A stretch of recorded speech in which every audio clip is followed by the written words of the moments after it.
Whether you are in the first or second camp of the article, it may be time to ask yourself a basic question. As a social animal, where does your happiness come from? If you are happy before you enter marriage or cohabitation, it doesn't matter so much whether you are married or not. Conversely, if you always think you don't feel much happiness, even getting married may not solve the dilemma. Unless you are sure that the person you entered the marriage with is all you have to be happy with. Of course, everyone's sense of happiness is certainly not static. It will change with time. In other words, the past may not make you feel happy things, but a few years later became the source of your happiness. In 2000, us people should have been ready to celebrate when they escaped the Millennium Bug Y2K problem. The single Smooth by Santana and Rob Thomas came out with beautiful melodies from various top 40 stations. Survivor invites us to watch people eat maggots for a chance to win $1 million. Brad and Jennifer are married, and Maximus Decimus Meridius in the movie Gladiator asks Riley, "Don't you think it's funny?" But in reality, we're not. After decades of steady progress, as happiness began to decline from that year, albeit by a small margin, but it did. The chart of us happiness looks like this. Starting in the 1970s, a relatively flat, mostly happy curve bottomed around the millennium. This chart comes from a recent paper by Sam Peltzman, Professor Emeritus of Economics at the University of Chicago.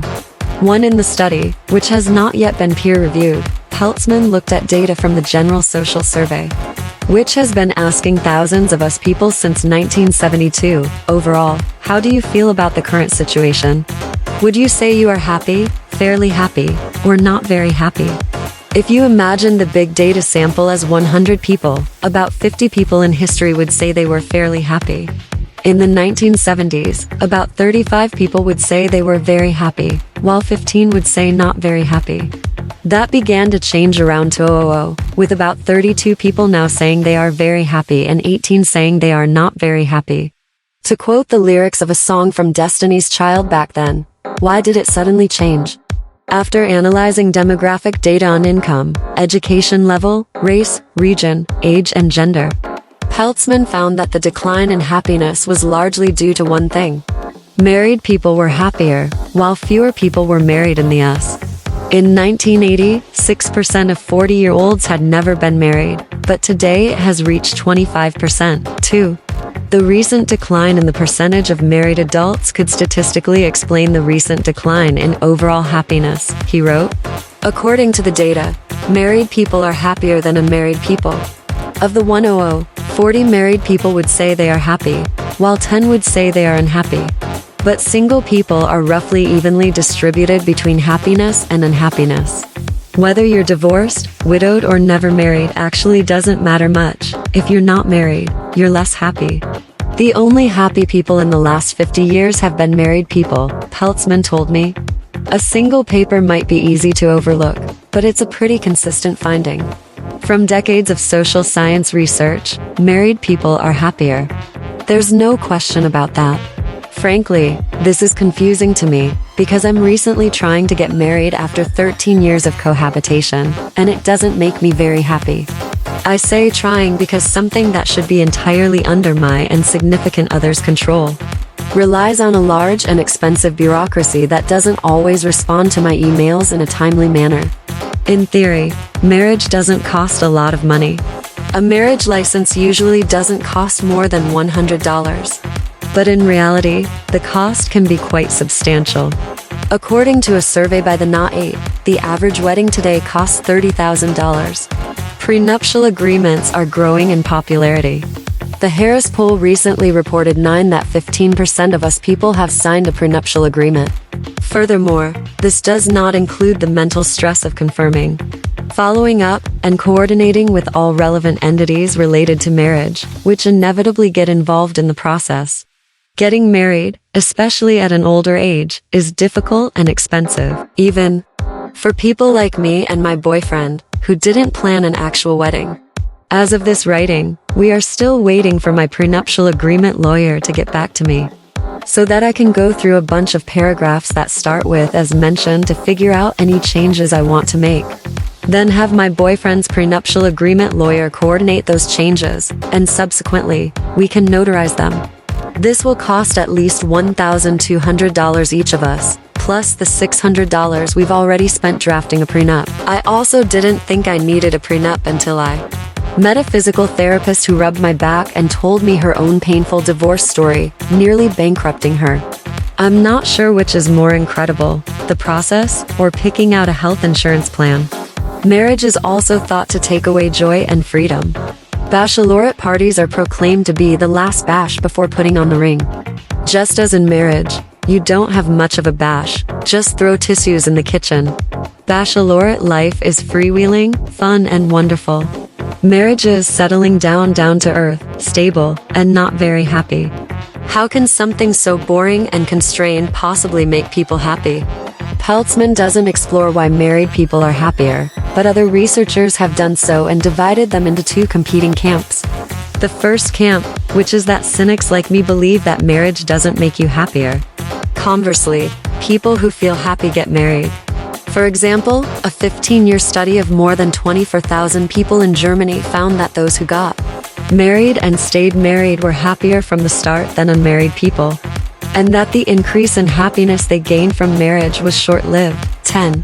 Brina Pirelli-Harris, a professor of demography at the University of Southampton in the United Kingdom, told me in an email, most studies show that the happiest people marry and become couples, not that marriage leads to happiness.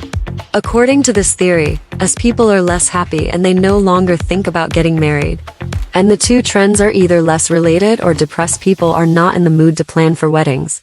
If you think about the types of people who get married, the first camp makes sense. These people have to be attractive enough to handle the test of online dating. They are enough to match their Hinge dating app to someone who proposes. They are also optimistic enough to promise that they will always love their match and give up all other possibilities. In other words, these people are already quite happy. When people don't feel happy in their marriages, they tend to divorce, which puts them back in the unhappy single population and makes the married person seem happier. We have very high expectations for marriage. That means people don't get married easily unless they have strong, close, and supportive relationships, said Stephanie Kuntz, Director of Research and Public Education at the Council for Modern Families. You don't suddenly find yourself happier just because you get married. As the classic Adam Sandler joke goes, you're still yourself on vacation, and you're still yourself in marriage. If you're unhappy now, marriage probably won't change that. The second camp is those romantics who believe that being married makes you happy because marriage has a special meaning. In a research brief for Conservative Families 11, researcher Lyman Stone Ray analyzed data from the General Social Survey and found that married people do experience at least 2 years after the wedding. There is an increase in happiness within the year, even when controlling for the variable of individuals' previous happiness level. The logic of this camp is as follows: close, supportive, long-term relationships will make you happy. Finding this type of relationship through camaraderie is possible, but difficult. People move, work, and most friends don't buy property or raise children together, activities that bind people together and force them to cooperate. Marriage is the usual way to find lasting, caring for each other, and it will undoubtedly make you happier than you would have been without it, says Andrew Sherlin, a retired sociology professor at Johns Hopkins University. Perhaps the strongest evidence to support the idea of this camp comes from a 2017 study of thousands of United Kingdom people. Married people are more satisfied with their lives than unmarried people, even when controlling for the variable of their premarital satisfaction 12.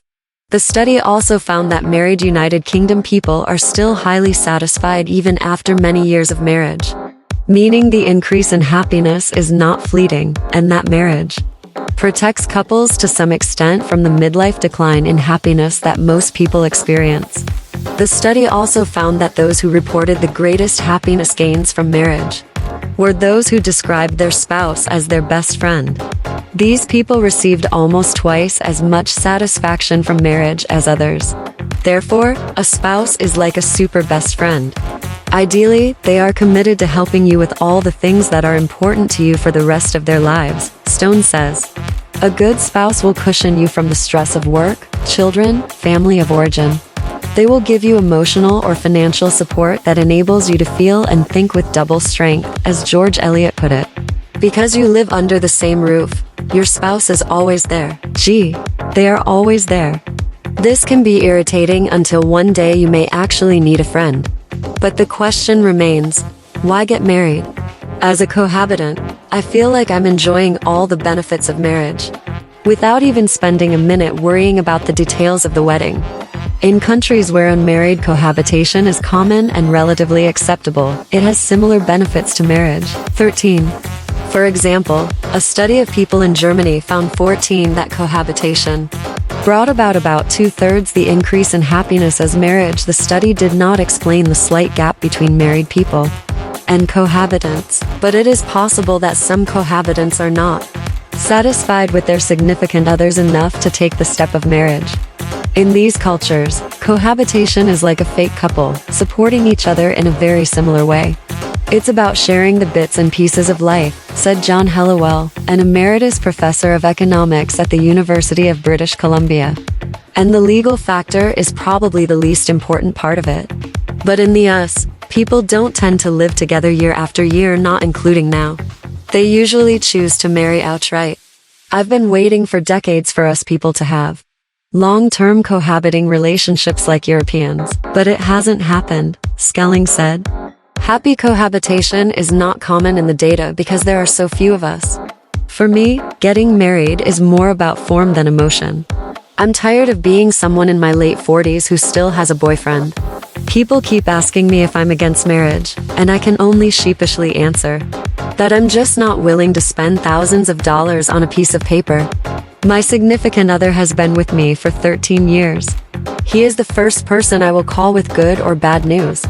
He doesn't like to be mean to others, but when he can sense that I really want him to, he will join me in hating my enemies. There are many things going on in my life, and I hope to build a strong foundation in this ever-changing environment. He is already a super friend of mine, and now, I just want to make it official.